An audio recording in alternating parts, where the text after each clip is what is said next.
Evening বন্ধুগণ, আজকে রাতের খাওয়া দাওয়ার জন্য বানিয়ে নিয়েছি মূলো, শিম, আলু আর টমেটো।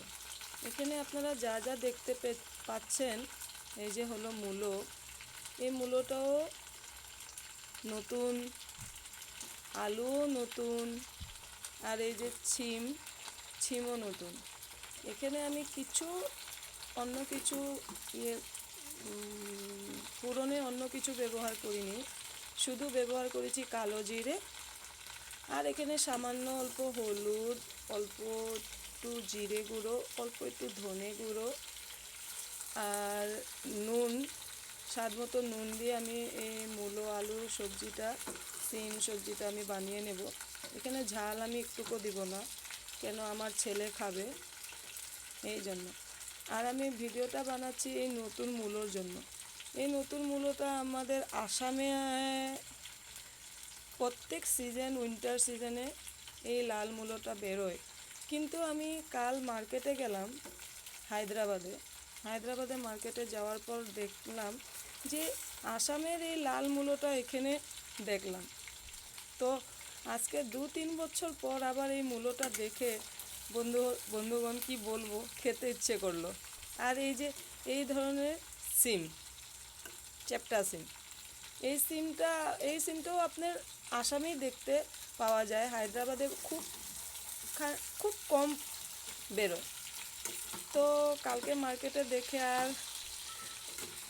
করতে পারলাম না, মনার বাবাকে বললাম নিয়ে নাও, মূলো, আলু আর সিম দিয়ে পাতলা ঝোল করব কালো জিরে ফোড়ন দিয়ে, আর গরম গরম ভাতের সাথে পরিবেশন করব। খাবে কেমন হবে এটা তো আমরাই বুঝতে পারবো বন্ধু। আপনারা শুধু কমেন্ট করে বলবেন কেমন হয়েছে। এখন আমি এখানে কোনো মশলা ব্যবহার করিনি, শুধুমাত্র আমি তেল গরম করে কালো জিরে ফোড়ন দিয়ে সবজিগুলো মাত্র গরম তেলে ঢেলে এখন আমি ভেজে নিচ্ছি। একটু পরে আমি এখানে সবজিগুলো অল্প হালকা হালকা লাল হয়ে আসার পর আমি এখানে হলুদ, মরিচের গুঁড়ো না, হলুদ, জিরে গুঁড়ো, ধনে গুঁড়ো দিয়ে হালকা অল্প মশলাগুলা ভেজে তারপরে অল্প জল দিয়ে উতাল এনে নেব, তারপর নামিয়ে নেব। এটাই আমার আজকের রাত্রের মেনু। আর এখানে দিনে বানিয়েছিলাম আপনার মুগ ডালের মধ্যেও ওই একই মূলো, আলু, নতুন সিম দিয়ে বানিয়েছি, আর গরম গরম ডাল ঘি দিয়ে ভাত খেয়ে নিয়েছি। এটাই আজকের মেনু। আর আমি আপনাদেরকে আমার কালকের লাল মূলোটা যে এনেছিলাম মার্কেট থেকে হায়দ্রাবাদে, এই যে দেখিয়ে দিচ্ছি, এই দেখেন হায়দ্রাবাদের মার্কেটে বেরোচ্ছিল এটা মূলো। আর এই যে এই ধরনের সিম।